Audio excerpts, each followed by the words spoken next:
व्यासपीठ असतील त्याच्यावर सातत्याने मागणी व्हायची की ही कालावधी आपण वाढवली पाहिजे, जेणेकरून थेट मासेमारीवर आणि मत्स्य उत्पादनावर त्याचा चांगला परिणाम होईल। गुजरात सारख्या राज्यामध्ये अशा पद्धतीची बंदी कालावधी वाढलेली आहे, त्याच्यामध्ये चांगला परिणाम त्यांच्या उत्पादनावर झालेला आहे। साधारण हा जो कालावधी असतो तो प्रजननाचा असतो आणि त्याच्यामुळे त्या कालावधीमध्ये अगर आपण मासेमारी केली तर आपल्याला छोटे मासे मिळणं किंबहुना दर्जेदार मासे मिळण्यावर अतिशय अडचणी होतात। त्याच्यामुळे मोठ्या प्रमाणामध्ये नुकसान मच्छीमार समाजाचं होतं आणि म्हणून वर्षानुवर्ष असणारी ही जी काय त्यांची मागणी आहे की कालावधी वाढवा, पिढ्यानपिढी ही जी कालावधी आहे की कालावधी वाढवा, या संदर्भात आदरणीय देवेंद्र फडणवीस साहेबांच्या बरोबर चर्चा करून त्यांचं मार्गदर्शन घेऊन त्याचबरोबर किनारपट्टी भागातले जेवढे महायुतीचे आमदार आहेत, लोकप्रतिनिधी आहेत, खासदार आहेत, त्यांच्या सगळ्यांशी समन्वय साधल्यानंतर आज महाराष्ट्र राज्यामध्ये मच्छीमार बंदीची कालावधी 1 जून ते 15 ऑगस्ट पर्यंत आता अधिकृत पद्धतीने असणार आहे। अशा पद्धतीचं नोटिफिकेशन आमच्या खात्याच्या माध्यमातून काही तासामध्ये निघेल। या कालावधीमध्ये आता आपण कालावधी 16 दिवसांनी वाढवतोय, पण अन्य काही राज्यांमध्ये आहे, कर्नाटक आहे, गोवा आहे, त्या राज्यामध्ये मासेमारी लवकर सुरू होते, पण तरीही त्या 15-16 दिवसामध्ये जिथे आता आपल्याकडे बंदी असेल तिथे अगर कोणीही अनधिकृत मासेमारी करण्याचा प्रयत्न केला, आमच्या मच्छीमारांचं नुकसान करण्याचा प्रयत्न केला तर कडक ते कडक कारवाई करण्याची तयारी ही आमच्या मत्स्य खात्याची आहे, हेही या निमित्ताने मी मुद्दामून सांगू इच्छितो।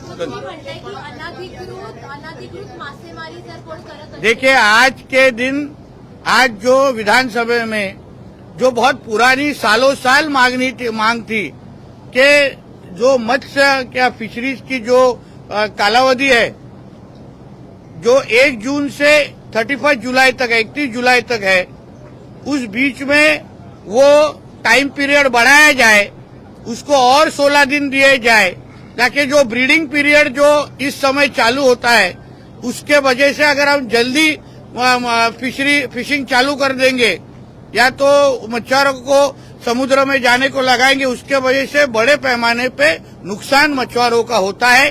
इसके बारे में बहुत सारे निवेदन हमारे पास आए, सालों साल की ही मांग थी, बहुत सारे मच्छीमार संगठन ने इसके बारे में हमको कहा है, बहुत सारे हमारे एमएलए एमपी ने इसके बारे में भी हमको निवेदन दिए थे कि आप अपना ये ड्यूरेशन बढ़ाइए, टाइम बढ़ाइए। वो सबको विश्वास में लेने के बाद, उनकी सबकी मांग सुनने के बाद हमारे राज्य के मुख्यमंत्री देवेंद्र फडणवीस जी ने मछुआरों के लिए ये ऐतिहासिक हिस्टोरिक डिसीजन लेने के लिए हमको मार्गदर्शन किया। आज से ये सीजन से फिशिंग का जो सीजन ऑफिशियली जो महाराष्ट्र में 1 जून से 15 अगस्त तक रहेगा, ये गुजरात के बाद महाराष्ट्र ये दूसरा राज्य है जिसमें इस तरीके की ड्यूरेशन बढ़ाने का, टाइम बढ़ाने का डिसीजन लिया गया है। बढ़ाने के जो टाइम बढ़ चुका है अभी 16 दिन में, आजू बाजू के जो राज्य है मतलब कर्नाटक, गोवा, उसमें अभी तक कमी है, पर हमारे जो अभी जो ऑफिशियल जो टाइम है उसके बीच में अगर कोई भी इलीगल फिशिंग के लिए अगर हमारे इसमें आएंगे, हमारे बाउंड्री के अंदर आएंगे, तो उनके ऊपर कड़क से कड़क सजा देने की तैयारी हमारे स्टेट गवर्नमेंट की है।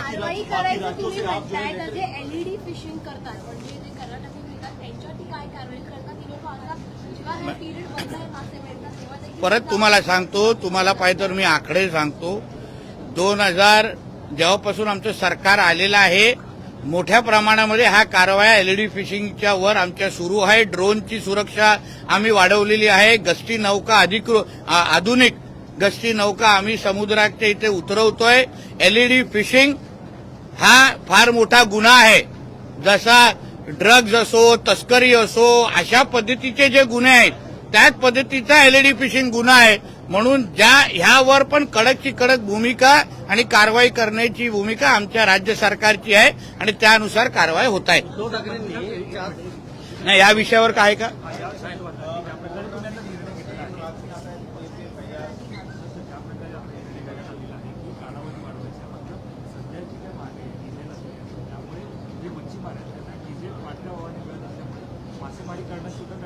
त्याही बघा, आपण जेव्हापासून सरकारमध्ये आलो, आपण कृषीचा दर्जा मासेमारीला दिला, त्याच्यानंतर मुख्यमंत्री मत्स्य संपदा योजना काढली, आता आपण कालावधी पण वाढवलेली आहे.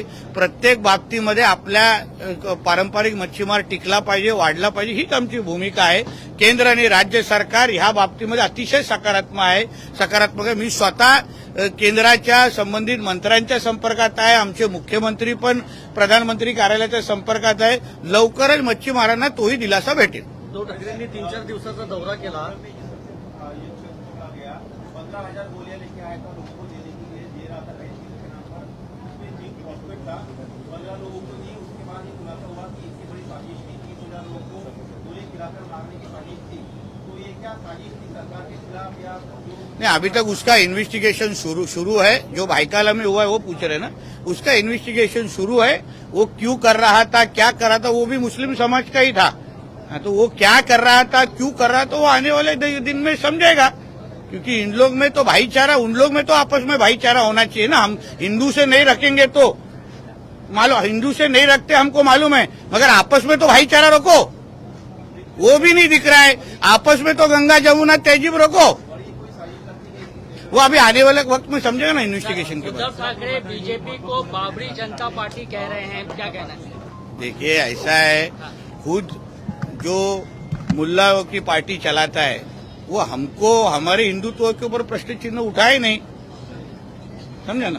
पण मराठी देवेंद्र फडणवीस पंतप्रधान झाले तर आम्हाला चालतील, पण गद्दार पार्टीमधला एकही माणूस पंतप्रधान झाला ठीक आहे, अजून काय विषय? नाही, उद्धव ठाकरेंनी 4 दिवस मला ह्या विषयावर का आहे का एवढं चांगला विषय, काहीतरी तुम्ही काळजी घ्या हो. मच्छीमारांसाठी एवढा ऐतिहासिक निर्णय आमच्या राज्य सरकारने केलं, तरी पण तो उद्धव ठाकरे तो फुकट मच्छी खाणार आहे.